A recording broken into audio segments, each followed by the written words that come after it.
Well, thank you very much, Lars and team. I'm delighted to have this opportunity. So this paper is joint with Roman Sigalov, who's a PhD student at Harvard, who's also in the session, and he may be able to answer some clarifying questions as we go and hopefully participate in the Q&A at the end. I'm really delighted to have the chance to present this paper because we just completed the first draft in February, and I had all kinds of talks set up, and of course they were all canceled because of the pandemic, but here we are virtually, so I'm delighted to be able to present it. This is in a way a very simple paper. It is a very classic old-style piece of continuous time portfolio choice theory, straight out of Bob Merton. But there's one twist, and the twist turns out, I think, to be surprisingly interesting. So the context here is, and the motivation really for this paper is the phenomenon of reaching for yield, which has been very widely discussed. So over the last 25 years, we've lived through a prolonged decline in real interest rates. And one catchphrase that's sometimes used to describe that is low for long. And let me just show you a visual for this. This slide shows long-term real interest rates taken from inflation index bond markets around the world going back to the mid-1990s. And the different colors are different countries. And what you see is this very, very persistent long-term decline from an average level of, say, 3.5% in the mid-1990s to about 1% or a little less now in the US, and negative values in a number of European countries. So that's the low for long phenomenon, and many people have argued that investors might respond to these very unattractive safe real rates by taking more risk or reaching for yield. So when I say reaching for yield in this talk, what I mean is a response to a low safe rate which involves more risk taking. And that's much discussed by central bankers. Some people say reaching for yield is a bad side effect of monetary policy. Some people say it's actually an intended effect. But the mystery that we want to address is that all of this is contrary to standard finance theory. Standard finance theory does not say that when the safe rate goes down, you take more risk. So we really lack a theory of reaching for yield. So here are some quotes on the central bankers discussion, and I've chosen our friends in central banking who are academics. So Jeremy Stein, when he was at the Fed, gave a widely quoted speech where he said, if the Fed has this prolonged period of low interest rates, that might incentivize agents to take on greater risks in an effort to reach for yield. And he was kind of sounding the alarm about that. Raghu Rajan, in a speech around the same time, argued that perhaps reaching for yield is what the central bank should want to happen because it will encourage risk-taking that might lower the risk premium in equilibrium, which might stimulate capital formation. But both these speeches assume that reaching for yield exists. Now, the theory puzzle is that if you look in a textbook, you'll see, such as the one that I've written, but many others, you'll see the classic formula for the risky portfolio share, which is the risk premium divided by risk aversion times variance. And the safe real interest rate doesn't appear there.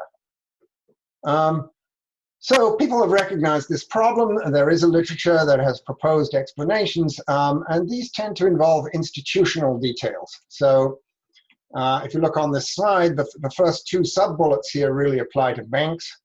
The most obvious story you can tell, which Raghu Rajan does, is that banks have a fixed nominal return target. So then, of course, if the safe rate goes down, you have to take more risk to hit that target. Why might they have such a target? Well, perhaps it's related to the fact that retail depositors won't accept negative rates. There's some work by Drexler, Sarboff, and Schnabel, which argues that low rates lower the opportunity cost of holding reserves and other forms of very liquid assets, which are needed to support leveraged risk-taking. So that's another argument. Then there are papers which focus on pension plans and the underfunding of those plans. They might react by gambling for resurrection. And then finally, there's a paper that points out that low rates lengthen the duration of liabilities of insurance companies, and they might reach for yield in a very specific sense by lengthening the duration of their assets. But these seem like quite intricate institutional stories, and we're going to offer an alternative. We certainly don't. We don't want to argue that there's no merit to these stories, but we're going to come up with something new and in many ways, I think, simpler. So our theory is this. We start with the completely standard Merton model of an infinitely lived investor with power utility. We add one constraint, which we argue is realistic, at least for endowments and sovereign wealth funds. And the constraint is that the investor can only consume, in fact, must consume, the expected real return on wealth each period. What does that do? It makes wealth a martingale. So the investor is not allowed to plan to run down or accumulate wealth. We're going to look at two variants, one in which they consume the arithmetic expected return, the other they consume the geometric expected return. There's some interesting details there, but the main results are the same. What this sustainable spending constraint does is it implies reaching for yield. Furthermore, the reaching for yield effect gets stronger when the real interest rate is already low. So in the current decade with very low real interest rates, that is when we should expect a strong reaching for yield effect. We find that if the real interest rate is sufficiently low, risk-taking can even respond perversely to the risk premium. So when the risk premium falls, you take more risk. And then we look at a nominal variant of the model where the sustainable spending constraint is given in nominal terms. And in that case, we get stronger reaching for yield when inflation is low. So I'm emphasizing this constraint. Let me just show you a couple of quotes that illustrate the nature of the constraint. So if you look at the website of my employer, Harvard University, it mentions that when the university spends money, it has an obligation to maintain the long-term value of endowment assets after accounting for inflation, which is exactly our sustainable spending constraint. Now, they also mention the need to have a stable and predictable distribution, and in practice, endowments have a smoothing rule so that they smooth spending and vary the share of the endowment spent over the short term, but we're going to ignore that for simplicity. We can also look at the website of the Norges Bank Investment Management, which manages the Norwegian Sovereign Wealth Fund, and that's very explicit. Politicians have agreed on a fiscal rule which ensures that we do not spend more than the expected return on the fund.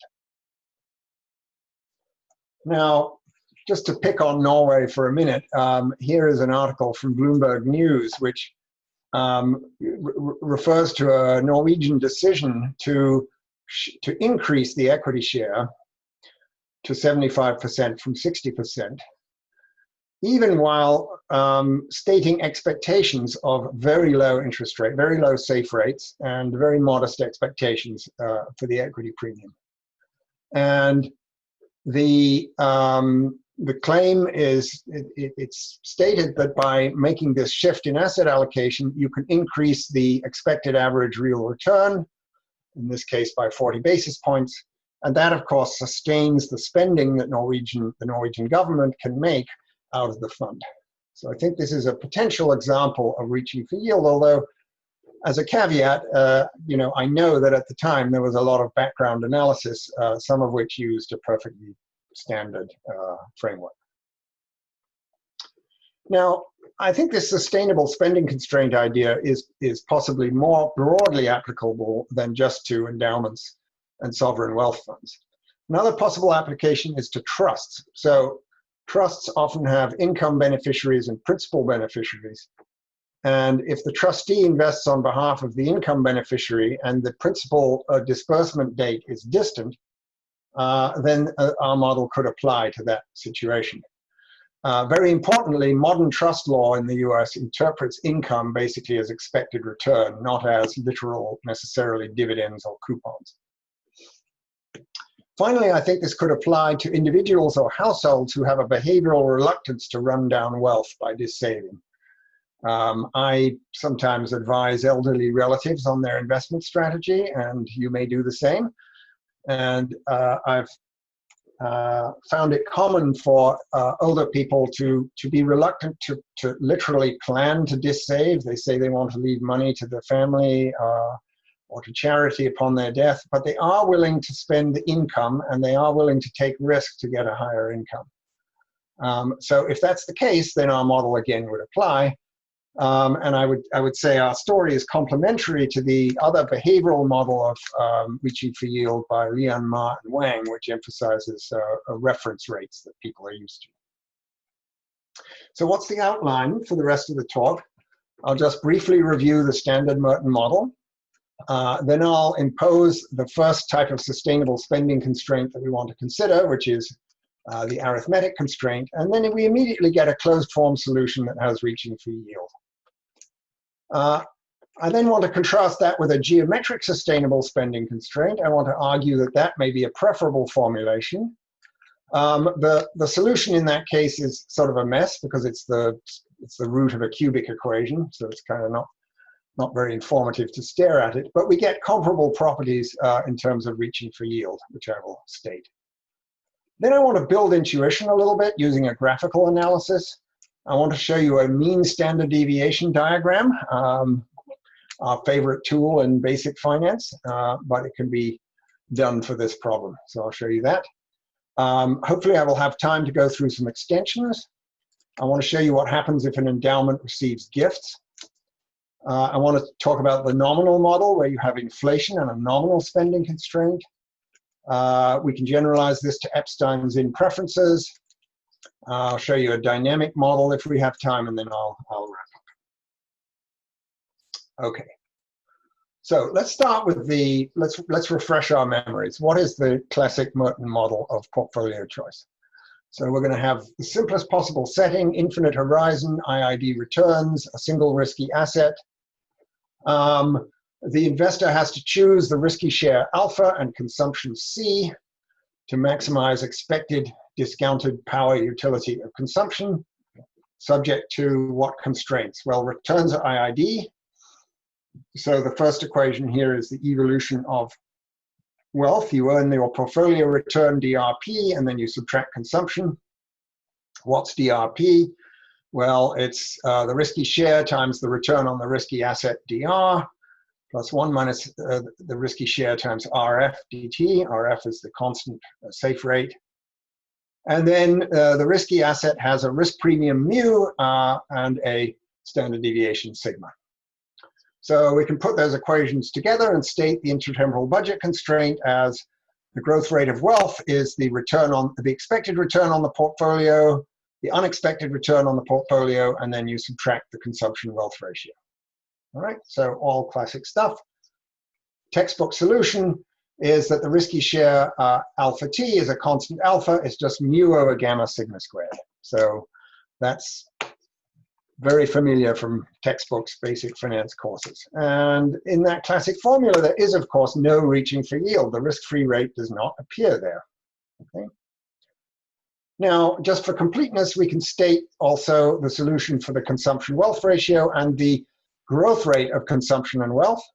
Since the consumption wealth ratio is constant in this solution, consumption and wealth obviously have the same growth rate. And if you look at this bottom equation, the growth rate is increasing in the risk-free rate. It's basically risk-free rate divided by risk aversion gamma. And then there's some other terms involving the Sharpe ratio, risk aversion, and so forth. So what this tells you is that in the standard Merton model, the desired growth rate of wealth and consumption is increasing in the risk-free rate. Now, what we're going to ask is, what will the investor do if this plan cannot be implemented? Because this plan involves tilting the consumption growth path and the wealth growth path. So, you know, if you're impatient enough or if the risk-free rate is low enough, you plan to run down your wealth. That's what Merton tells you to do. But suppose you're not allowed to do that because you promised your donors you wouldn't, or because the Norwegian politicians have decided that you cannot do that. All right, so this is where our paper begins. So we're going to, first of all, consider an arithmetic constraint, which says that consumption the flow of consumption is your level of wealth at any point in time times your expected return, your expected simple return. So CT equals WT times RF plus alpha mu. Now, from the budget constraint, that implies that wealth follows a martingale with proportional volatility. So the change in wealth is unpredictable. It has zero mean, and volatility that's related to alpha and sigma and the level of wealth. We'll show that in the solution to the problem has a constant consumption wealth ratio. That means that consumption is also a martingale in this solution. So now the problem looks like this. We're going to choose only one thing, not two, only one thing, which is the risky share. So we're going to choose alpha to maximize expected discounted utility. And we just substitute in for CT, we substitute WT RF plus alpha mu. And then the constraint is that the change in wealth is WT alpha sigma dz. That's our problem. Looks like it should be solvable, and indeed it is. Here's the closed form solution, which initially looks a little weird. There's a square root in there and some stuff. But if you stare at it for a little while, you realize that it has some good standard properties that you would expect to see. For example, the portfolio volatility alpha sigma depends only on the Sharpe ratio mu over sigma. And that makes sense because it's the Sharpe ratio that defines the investment opportunity set. Changing mu and sigma in proportion can just be handled by levering up or down and getting the same consumption path. We also see by inspection of the formula that the risky share declines with sigma, so more risk, less risky share, and it declines with gamma, so more risk aversion, you take less risk. However, there are also some non-standard properties of this solution, because observe that RF appears in here twice, negatively here, positively here. And proposition 1 in the paper states these properties like this. First, alpha, the risky share, is a decreasing function of the risk-free rate. So that's reaching for yield. When the risk-free rate falls, you increase alpha. Furthermore, the function is convex. That means reaching for yield gets stronger when the riskless rate is already low. The risky share is an increasing function of the rate of time preference. If you're more impatient, you respond by taking more risk. And then finally, we can show that when the risk-free rate is positive, the risky share increases in the risk premium, which is the standard pattern that we know and love. But if the risk-free rate is negative, the risky share actually decreases with the risk premium. So what's the very basic verbal intuition for these results? I'll try to give you a richer intuition in a few minutes, but just at a very basic verbal level, what's the intuition? Basically, either a lower risk-free rate or greater impatience lead the investor to want to have higher consumption, or equivalently lower marginal utility today, relative to expected future consumption or expected future marginal utility. And in the standard model, you do that by saving or dissaving. You dissave if you're more impatient or if the risk-free rate falls.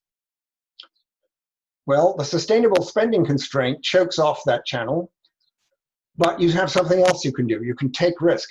If you take more risk, you can spend more today. And the negative consequence of that is riskier consumption, which is realized in the future. So risk is actually an intertemporal trade-off. Now, what this also means is that a lower risk premium, when you lower the risk premium, it has a standard substitution effect, which leads you to take less risk, but a non-standard income effect, which is similar to that of a lower risk-free rate. And the income effect leads you to want to take more risk when the risk premium declines. All the non-standard effects get stronger as the risk-free rate goes down, and that, we think, helps to explain why people are so interested in reaching for yield today. So this paper is written in 2020, but we're using 1970s technology. This paper could have been written at any time in the last 50 years or so. There's nothing very new technically. But we think one reason why we're doing it now is that the reaching for yield effect is plausibly more powerful today. Okay, so that's the simple intuition. Now, let me now motivate a turn from the arithmetic model to a geometric model. So the arithmetic model has a problem, and a recent paper by Phil Dybvig and a co-author, Chin, emphasizes this.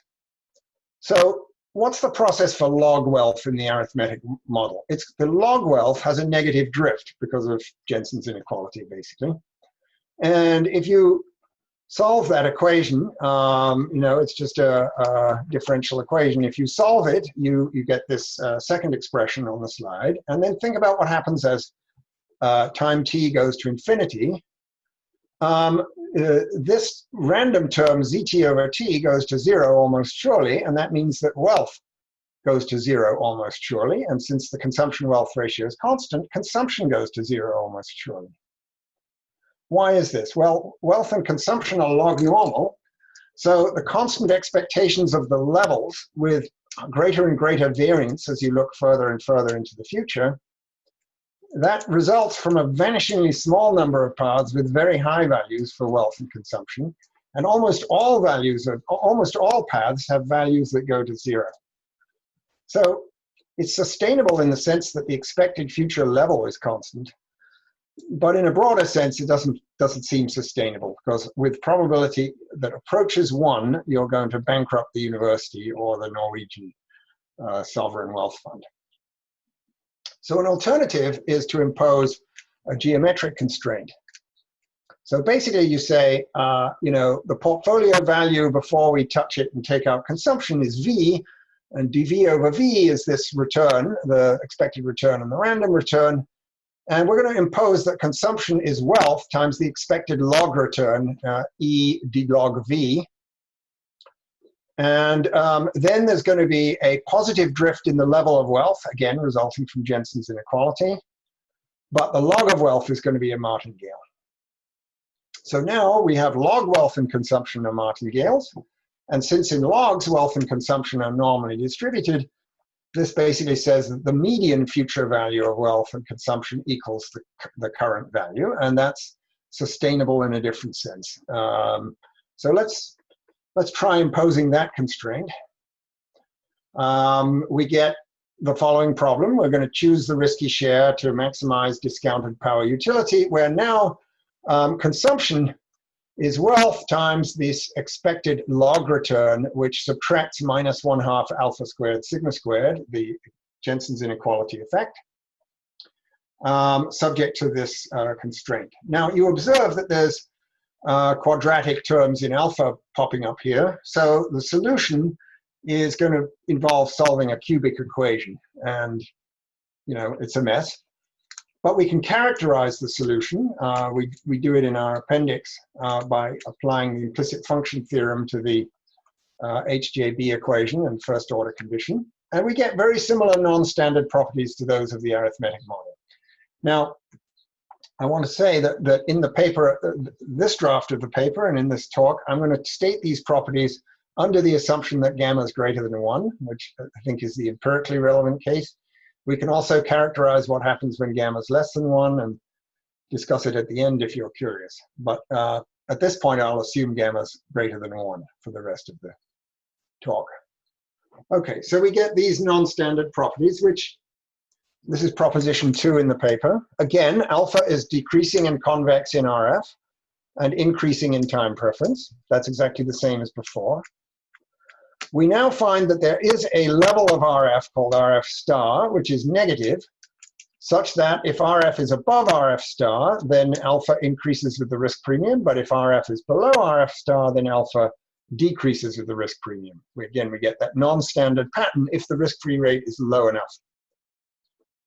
Finally, as risk aversion approaches 1 in this model, or actually as you get impatient enough, then alpha, the risky share, approaches the growth optimal level mu over sigma squared for all values of RF. And that's because the growth optimal portfolio maximizes current consumption with a log spending constraint. So if you're super impatient, that's all you care about, so you invest growth optimally. So, okay, so here's my verbal intuition for what I just said. I think we can move on in the interest of time. Let me show you this graphically, though, because I think it'll become much more vivid if I show you a calibration and some numerical estimates. So here's the risky share plotted for an investor who has a rate of time preference of 7.5%, risk aversion of 3. The risky asset has a volatility of 18%, so something like the stock market. And the risk premium mu is 6% in our base case, so that's a 1/3 Sharpe ratio. But we show in the figure what happens if we move mu up to 7% or down to 5%. And then what we're plotting here is the risky share against the risk-free rate. Now, with these parameter values, the Merton solution for alpha is just over 60%. And we chose the calibration because, you know, the classic sort of rule of thumb for endowments is an endowment has 60% stocks and 40% fixed income. So think of the risky share as 60% for a typical endowment. And you note that if in this plot, if RF is about 2%, then this yellow line, which is the base case, the 6% risk premium, gives you the Merton solution. What that tells you is that the sustainable suspending constraint is not binding at RF of 2%. And we've chosen our calibration to be that way, okay? You could imagine a one-sided constraint where you were allowed to accumulate but not decumulate wealth. If you had that, then these lines would get flat to the right of this point where the constraint doesn't bind. But here what we're showing is a two-sided constraint. And you see that the curves are sloping down and they're convex. They get steeper at the left where risk-free rates are low. And that's showing you that reaching for yield is stronger when risk-free rates are low. And the effect is quite strong. I mean, you know, you can get risky allocations that go up towards 1 from a base of 60%, or if we move to the right, we can get them down, you know, to something like 50%. But because the reaching for yield effect strengthens at the left, the really dramatic results are over here at the left. You also see that these curves twist so that the blue curve is the steepest one, the green curve is the flattest one, and they all cross at a negative interest rate of something like -1% or around there. And that's the RF star that I mentioned, at which the risk premium doesn't matter. Below there, if the rate is more negative, then you get the perverse effect of the risk premium on risk taking. Now, another way to look at what's going on is this. Here, what we're plotting, we still have the safe rate on the horizontal axis, but the vertical axis is the expected arithmetic average return on a portfolio, okay? So you're going to get a 45-degree line in a case where the investor takes no risk. So this lower black line, which is a 45-degree line, is the investment policy for an infinitely conservative investor. The upper black line is parallel to it. It still has a slope of 45 degrees, but it's what you get if you have log utility. You always just do the growth optimal portfolio. For risk aversion levels in between 1 and infinity, in this model you get flatter lines. And the lines are flatter because as the risk-free rate falls, you respond by taking more risk. You reach for yield and you reduce the impact of the low rate on your portfolio return. So we've plotted it here for gamma equals 2 and gamma equals 3 under the baseline calibration for the risk premium and the Sharpe ratio. Okay, now in the remaining 20 minutes, I'd like to roughly divide the time between a graphical analysis to give you a little better intuition for what's going on, and then some extensions. So I'll try to do 10 minutes on each. So to develop your intuition further, what we now do is we think about the problem as one of choosing 3 parameters of the consumption plan subject to constraints. So basically in this IID, infinitely lived model, what you're doing is you're choosing initial consumption, the mean consumption growth rate, and the volatility of consumption growth, where those things are defined for the log consumption process, subject to constraints. So all the policies that we're looking at will fit into this framework where d log c is mu c dt plus sigma c dz, and there's some initial consumption C0. All right. Now, given a consumption process that looks like this, we can write out the value function for a power utility investor in this form, that the value of initial consumption at some level C0 is this function of C0. It's power in C0, obviously, but then there's a multiplying term that depends on mu c and sigma squared c. And all the models we've considered will fit into this framework. Note that if sigma squared c gets big enough, then that first term in brackets goes to 0, and basically utility goes to minus infinity. And at that point, there isn't a solution. So we're going to require that this term in the brackets here is positive for a solution to exist. Now we can rewrite the value function in the form of an indifference curve or ISO value curve, where we take v as an input and C0 as an output. So for a given value of v, what this equation does is it determines the level of initial consumption that's consistent with given mu c and sigma c. Now, so far this is all three-dimensional, but once you impose a sustainable spending constraint, what that does is it creates a link between mu c, C0, and sigma c. So it reduces the problem to a two-dimensional problem where we can draw a mean standard deviation diagram. All right, so what we're going to do is draw a diagram for initial consumption and sigma c, sort of consumption today versus risk, because that's the basic trade-off that the investor has in a sustainable spending model. And then mu c is just determined by the constraint. So this is going to be analogous to the classic mean standard deviation diagram of static portfolio choice theory. So we can do that for the arithmetic model or the geometric model.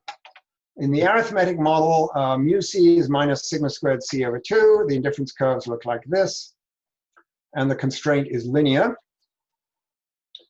In the geometric model, mu c is 0. The indifference curves look like this, and the constraint is nonlinear. So we're going to focus primarily on results for the geometric model, but let me show you a diagram just to make this a little more concrete. Here's my mean standard deviation diagram for this problem. The vertical axis is the initial consumption relative to wealth, so think of it as a consumption-wealth ratio. The horizontal axis is the volatility of consumption growth, so that's the risk you're taking. The indifference curves are upward sloping. They're flat at the origin and positively sloped everywhere else. And the slope increases as you move to the right. There is an asymptote, and the asymptote is shown here with vertical lines. And if you're to the right of the asymptote, then no solution exists. The sustainable spending constraints are the dashed lines here. Blue is for the arithmetic case, yellow is for the geometric case. The blue line is straight, so it's just like your capital market line in basic finance. It's just a straight line. The yellow line is not flat, it's concave, and it has a maximum at the growth optimal portfolio return. And then the indifference curves depend on which model you're using. So there's blue indifference curves, yellow indifference curves. We can show the blue curve is always above the yellow curve, except at the vertical axis. But the solution to the problem is where it's shown here for the geometric model, where the indifference curve is tangent to the constraint. Okay, so all sort of standard stuff. Now, I've discussed that for a solution to exist, there has to be a point where an indifference curve is tangent to the spending constraint. So that's going to require, first of all, that the constraint gets above 0 somewhere. That's trivially satisfied in the arithmetic model. For the geometric model, it must be that the growth optimal portfolio has a positive return. Otherwise, obviously, these infinitely lived investors are screwed. There's no way they can have sustainable positive consumption.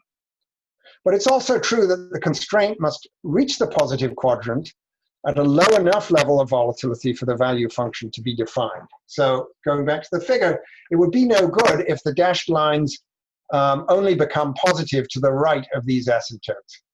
So if you make the risk-free rate negative enough, the Sharpe ratio low enough, the rate of time preference low enough, and risk aversion high enough, you can break the problem. You can make it an unsolvable problem. Now, what's the graphical intuition for reaching for yield? Well, basically, if you inspect the indifference curves, the value has a multiplicative effect. It blows them up and down proportionately. So that means that as value decreases, both the level and the slope of the indifference curves decrease at any given level of volatility. But a decrease in the risk-free rate is a parallel shift in the constraint, so it decreases value. But what that implies is that at the original sigma c, there's no longer a tangency. The new tangency is going to have a higher sigma c, where the indifference curve is steeper and the geometric constraint is flatter. And these effects get stronger when the risk-free rate is low until the point is reached where the problem no longer has a solution. So here's the diagram, the mean standard deviation diagram. I'm doing the geometric case. So the different curves are the constraints. As we lower the risk-free rate, we're shifting down. We have a fixed set of indifference curves, which are just multiplicative. And as you see, as you lower the rate, the tangency shifts to the right. And it shifts faster and faster as the rate falls. That's reaching for yield. Now, impatience is super easy, because as the investor becomes more impatient, has a higher rate of time preference, the indifference curves become flatter, because you basically care less about volatility. So you get flat. You care more and more about what you consume today, less and less about future risk. So your indifference curves become flatter, so the tangency point shifts to the right, and you take more risk. In the limit, as time preference increases, the indifference curves get flat, and the investor will choose the growth optimal portfolio, which is where the constraint is also horizontal. So, here's the constraint, which is gradually flattening out. You become more and more impatient, the indifference curves flatten, and you move to the right. Finally, graphical intuition for the risk premium effect. Basically, an increase in the risk premium makes the spending constraint steeper, but it also raises it whenever the portfolio initially takes risk. So the former effect is a substitution effect that increases risk-taking. The latter effect is like an income effect, and it reduces it. The income effect is stronger whenever initial risk-taking is greater, and so it's stronger at low levels of the risk-free rate. That means that if the risk-free rate is sufficiently negative, the income effect dominates. So here we're showing two figures. To the left, we have a low risk-free rate. To the right, we have a high risk-free rate. Each figure is varying the risk premium, and we can either get the risk premium increasing with the risk-free rate here or decreasing over there. All right, so in my last 10 minutes, I want to briefly mention extensions. I won't have time to go into all the details. They're in the paper, and we can discuss them in the Q&A. But let me run through a few of these. First of all, what happens if the investor has some outside income? So in the case of an endowment, it might be gifts from alumni. Now, in the case of an individual, it might be labor income. But for tractability, we're going to assume that the gifts that are received are proportional to the current level of wealth. So this is just a flow of gifts coming in. Now, gifts can take two forms. Current use gifts, which we assume arrive at rate GU, can be spent in the period they are received. Endowment gifts arriving at rate GE are added to the endowment and spent sustainably later. So you rewrite the intertemporal budget constraint and the arithmetic sustainable and geometric sustainable spending constraints. And what you see is that the intertemporal budget constraint involves both types of gifts, but the current sustainable spending constraint involves only the current use gifts, because those are the only ones that can be spent right away. If you then resolve the model, the key equations, the indifference curve and the constraint, look like this. The indifference curve has GE in it, and the constraint has GU in it. So what that means is current use gifts are equivalent to an increase in the risk-free interest rate. So they just discourage risk-taking. It's a reverse reaching for yield effect. On the other hand, endowment gifts are equivalent to an increase in the rate of time preference, as you can see from the top equation. So they encourage risk-taking because risk has current benefits and deferred costs. So intuitively, with gifts, current use gifts relax the sustainable spending constraint and choke off risk-taking, whereas endowment gifts tighten this constraint. They make you more keen to get your hands on money now, resources now, and that increases reaching for yield. The next extension we consider is a nominal model where, think about an environment with constant inflation at rate pi. The nominal risk-free rate is the real rate plus pi, and the nominal return on the risky asset, it depends on RF plus pi plus mu. And suppose the investor is constrained to spend sustainably in nominal terms. So perhaps the donors or the politicians have inflation illusions, so they impose a constraint in nominal terms. Well, we can resolve the model, and basically we get an indifference curve and constraint that look like this. And if we compare it with the previous real model where pi is 0, we see two effects. First of all, we're subtracting gamma minus 1 times pi from the rate of time preference. And secondly, we're adding pi to the risk-free interest rate. Both those effects reduce risk-taking. So if the risk-free real rate is constant, a decline in inflation leads to reaching for yield by nominally constrained investors. Now, even if we hold the nominal rate constant, so we fix RF plus pi, the first effect still operates. So actually, a decline in inflation will lead to reaching for yield by nominally constrained investors, even if the nominal rate doesn't change. And the analysis of a geometric sustainable spending constraint is similar. Now, I think these results might help to explain why reaching for yield is more of a concern today than it was in the 1970s. In the 70s, real interest rates were very low, but there was much less worry about reaching for yield. And possibly that's because the real interest rate was low, but the nominal interest rate was high, and inflation was very high. So our model does not predict reaching for yield by nominally constrained investors in the 1970s. I think I'll probably skip over this. We can extend to Epstein-Zinn preferences. The basic points go through, but the EIS, the closed form solution for the arithmetic case looks like this. So it involves both the EIS-Psi and risk aversion gamma.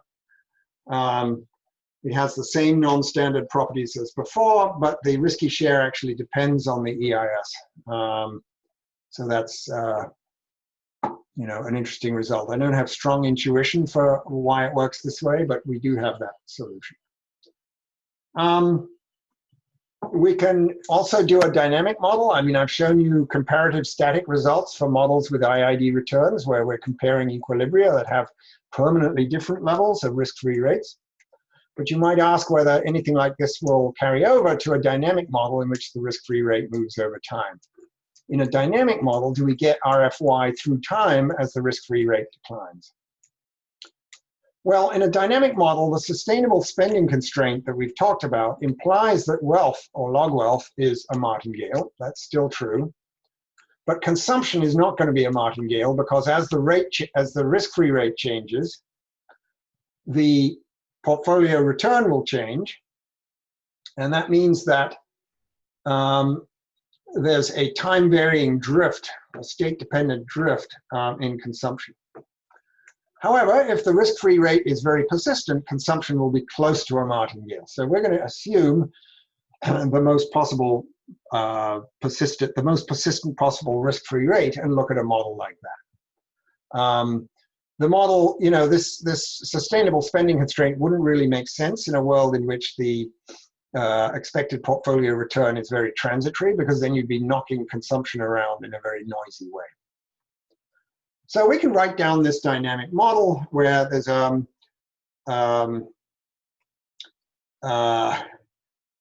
process for the risk-free rate, which has a drift, And then there's some Brownian terms, and there's some correlation between risk-free rates and the risky asset.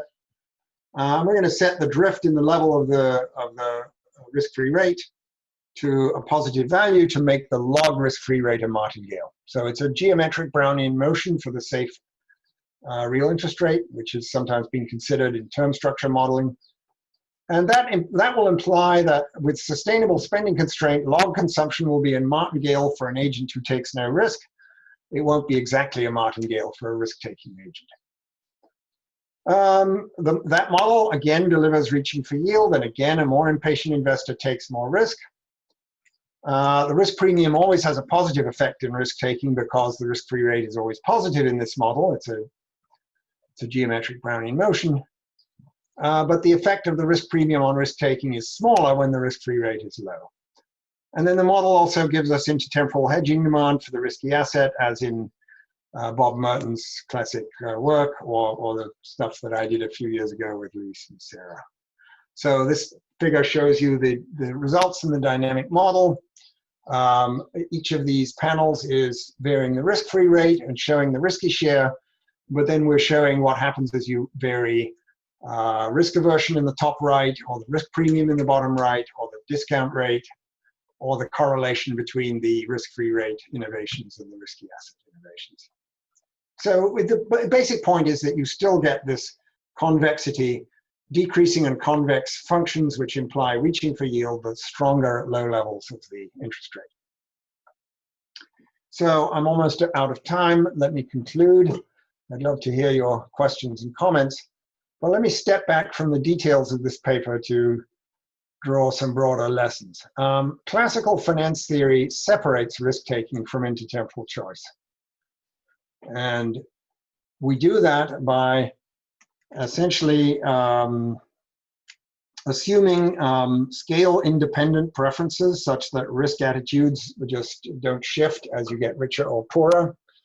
I think there are very good reasons to assume those preferences because there's no evidence that risk tolerance has trended up or down over centuries as economies have got richer. So, you know, with those kinds of preferences like power, utility, or Epstein's in, there's no effect of wealth on risk preferences. And if you can respond to the risk-free rate by adjusting your planned consumption path, basically the risk-free rate will affect intertemporal decision to save or dissave, but it's the risk premium, risk, and risk aversion that govern risk-taking. And we're all very used to that framework. But the point of this paper is that that separation can easily be broken. Now, we do it using a sustainable spending constraint, and that forces investors to use risk as a way to increase current consumption at the cost, at a future cost of more volatile future consumption. There's a very nice series of papers by Adriano Rampini and Viswanathan in the Journal of Finance, where they make a similar point. They also break this separation, and they do it by using models of collateral constraints for firms or borrowing constraints for households. And they point out that if you're a firm and you're thinking about hedging, but you have to put up collateral in order to establish the hedge, then there's a current resource cost to that. And if you're very collateral constrained, you may not choose to do it. So the extent to which you hedge, the risk that you're willing to take, will depend on the extent to which this constraint is binding. And think of that as some version of the risk-free interest rate, or the shadow rate at which you could borrow. Similarly, Rampini and Viswanathan point out that constrained households will not pay insurance premia today to manage their future risk exposures. So this is a big issue in developing countries, for example, where farmers are reluctant to buy rainfall insurance because they have to pay now and the insurance will pay off in the future if it does at all. We know that poorer people are often reluctant to buy life insurance for their families. Why is that? Well, it's because you have to pay the premium up front and you get a benefit that occurs in the future. The benefit is risk reduction in the future, but you have to pay the premium now. So actually, the decision whether or not to take risk by buying insurance is an intertemporal type of problem if you are borrowing constrained.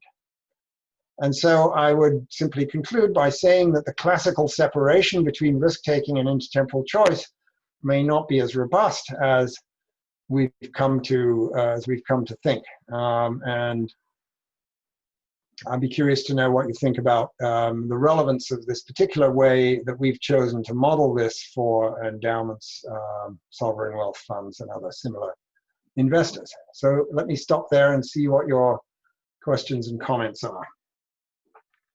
All right, John, thank you so much. That was a wonderful presentation.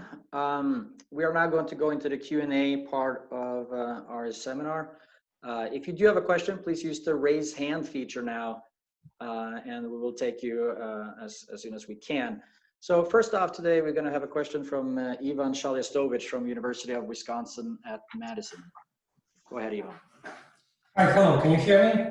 Yes. Yes. Okay, thank you for taking my question. I just want to ask, if you have multiple risky assets, right? So would it then mean that you would tilt your portfolio shares to the very risky ones, like to the ones with high risk premium or the one with highest Sharpe ratios? And then basically going back to your example of giving advice to the elderly relatives, like would we start them recommending, buying some options and some, extreme esoteric investments with high premium?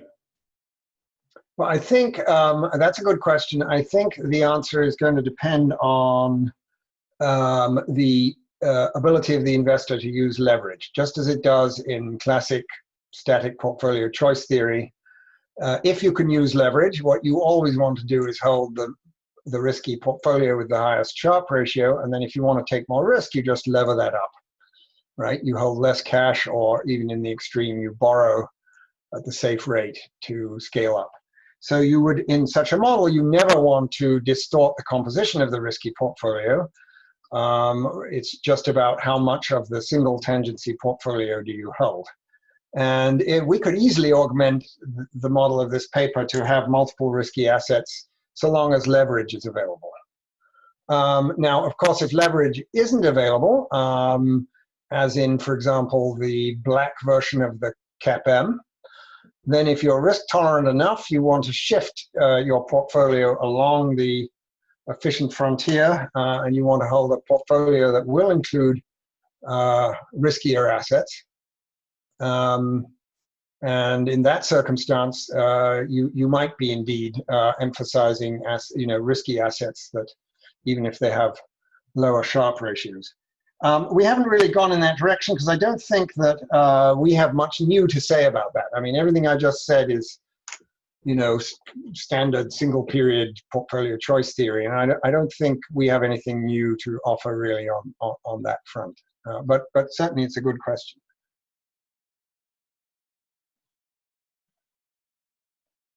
Okay, thank you. Let's go to our next question, which is from Ali Lazrak from UBC. Ali, go ahead. Can you hear me? Yes. Yeah. Okay.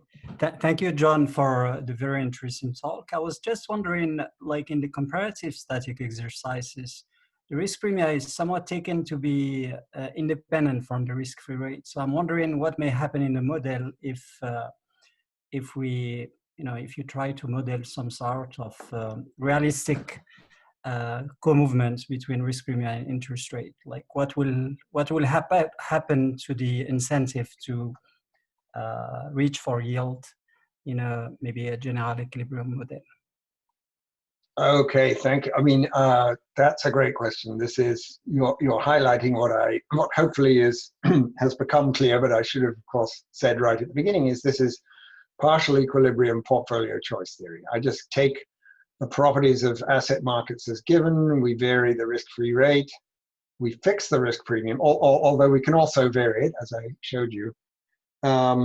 We haven't tried to do general equilibrium. It's certainly on our agenda. The tricky part is that it would be very hard to write down an economy where all investors are like this, where there's a representative agent who's like this, because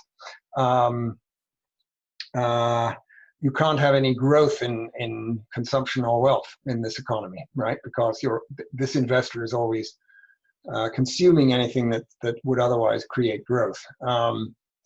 So it's sort of not clear how you build an economy that's entirely populated by these types of investors.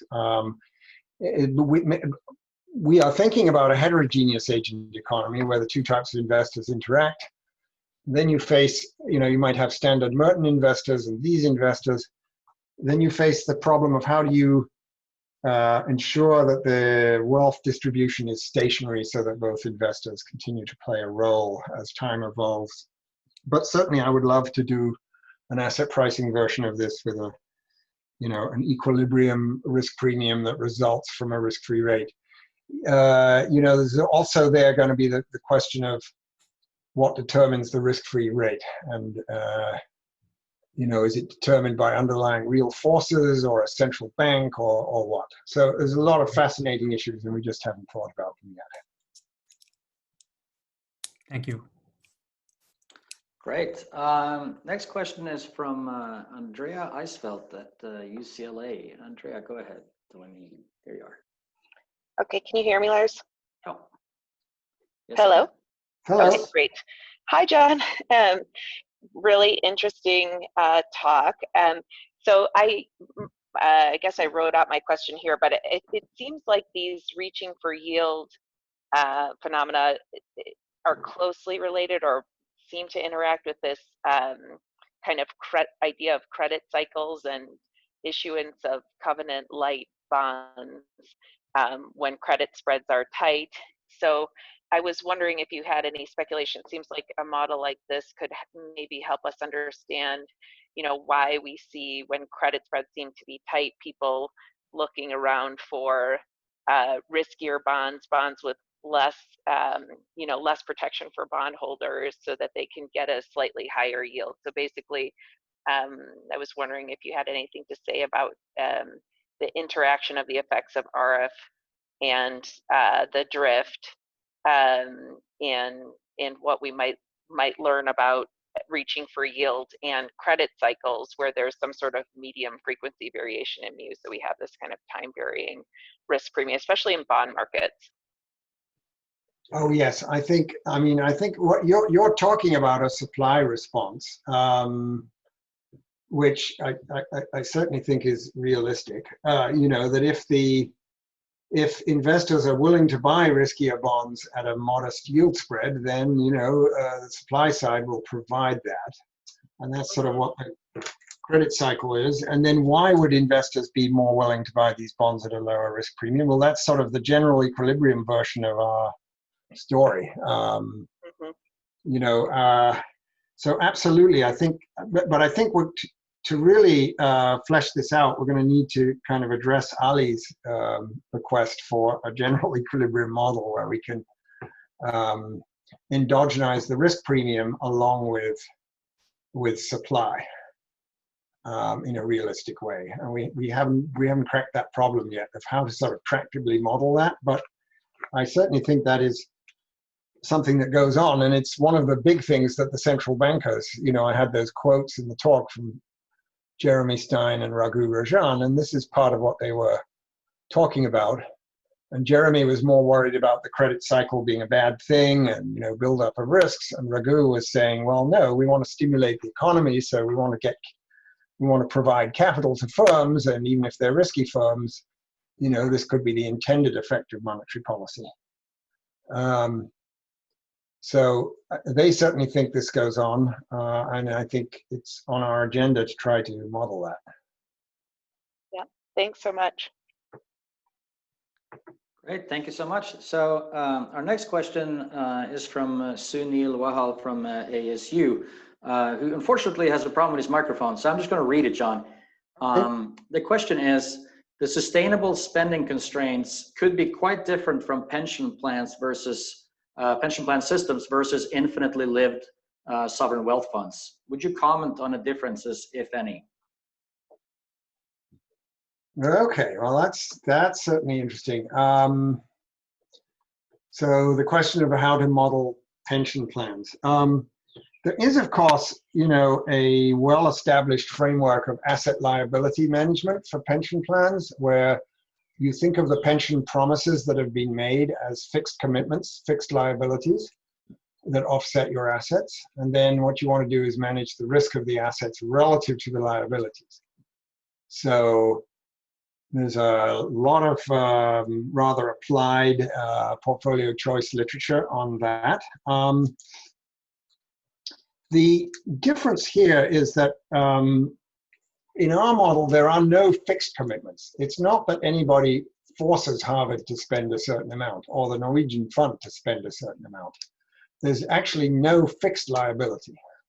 So it is a little bit different. You know, if you, now, if we think about the pension plan problem and we think about what happens when the risk-free rate declines, you know, if they've perfectly hedged the risk of their liabilities ex ante, if they've duration matched the assets and the liabilities, then, you know, risk-free rate goes down, but the value of the discounted value of the liabilities goes up, but the discounted value of the value of the assets goes up. You've basically bought real bonds that are enough to pay the pensions, no problem. And if you have some other money that you're investing in the stock market, you can keep doing that. So a fund that is perfectly duration matched and hedged shouldn't reach for yield. However, I think people have worried about what happens when a pension plan is underfunded or more generally has not hedged its interest rate risk. And if I flip back in the slides all the way to the beginning to the literature review,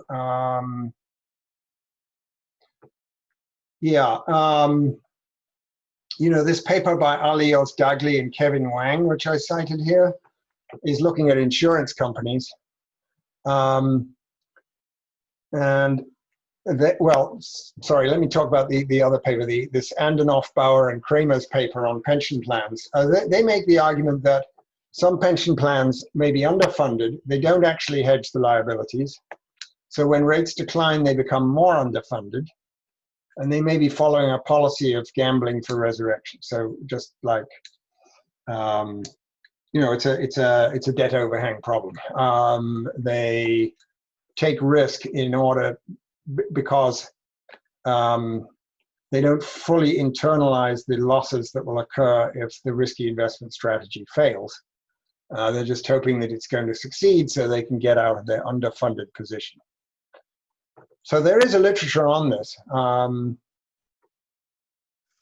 then the paper by Ozdagli and Wang, which I mentioned here, is making a slightly different point, which is that as rates fall, the duration of liabilities changes. So there's a second order effect, right? That the nature, even if you're trying to hedge, the nature of the hedging portfolio changes. It gets longer term as rates fall. And if yields are typically higher on long-term assets, you will start to hold higher yielding bonds just because you're running a hedging policy. You're not really, in their story, you're not really reaching for yield, you're just trying to hedge.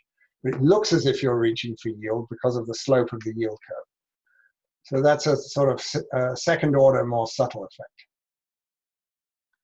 Great. Let me do one question now from Naveen Khanna from Michigan State.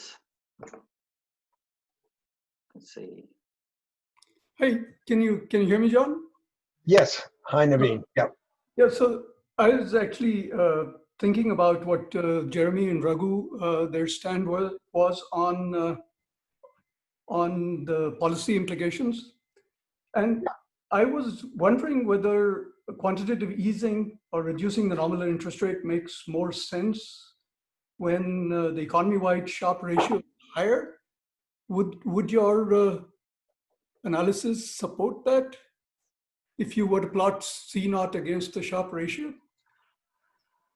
Well, let me see. I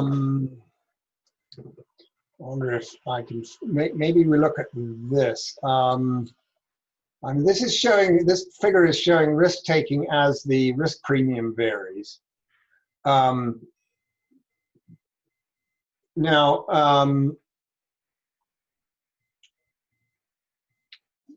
Okay, so, you know, think of quantitative easing as an attempt maybe by the central bank to stimulate the economy, not only by by lowering safe rates, but by buying risky assets, which then lowers the risk premium. Right? So a sort of direct targeting of the risk premium. You lower the risk premium, and that helps the firms that are trying to make risky investments.